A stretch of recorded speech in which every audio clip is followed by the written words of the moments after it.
Thank you so much, Sherry Hughes, and welcome again, everyone, as we emanate live from Induction Field in Cooperstown, New York, where this time tomorrow, Barry Larkin will be enshrined into baseball's National Hall of Fame.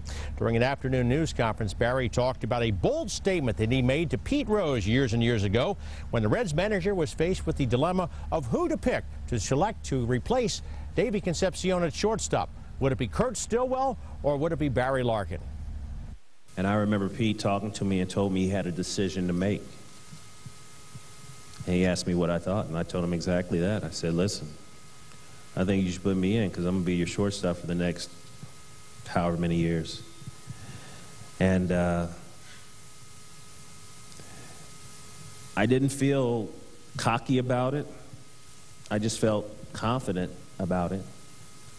And it's what I expected to do. It's what I wanted to do. And indeed, Barry more than delivered on that promise of competence, durability, and leadership. But in his wildest imagination, as he was forging his own Hall of Fame credentials, he was asked by John Popovich, did he ever give pause to think he'd be joining the likes of Big Red Machine Hall of Famers already enshrined here in Cooperstown? Absolutely not. You know, I thought of those guys. I grew up, first of all, idolizing those guys and watching the Big Red Machine. And as a ball player, I often thought about being a good player. I thought about being an all-star. I thought about winning the World Series. I thought about just being really good. But those guys were at a totally different level. Down the street from that news conference, two of Barry's former teammates were busy with their own Hall of Fame induction weekend duties. Eric Davis and Dave Parker among the bevy of retired major leaguers who take part in card and memorabilia signings here in Cooperstown. But the main attraction for them is to be on hand when Barry gets his fitting place in baseball's Hall of Fame. Both, in fact, were there from the very beginning.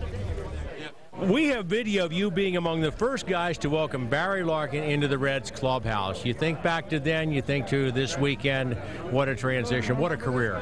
He had a great career. You know, he was a great talent, and he was well worth watching over the 19 years he was there. Yeah, I met Barry in '84 when he was on the Olympic team.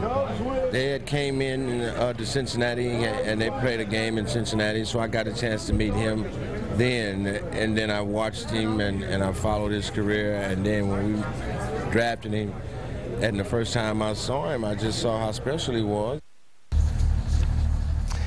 We will have more with Dave and Eric tonight at 11 o'clock. There is a sizable contingent of Reds dignitaries here. CEO Bob Castellini, Walt Jocketty, Karen Forgas, Bob Miller, Ricky Stowe, and scout Gene Bennett, who actually signed Barry many, many years ago, all have an eye on what's happening back in Cincinnati, meanwhile, as Ovani Gallardo faces Bronson Arroyo as the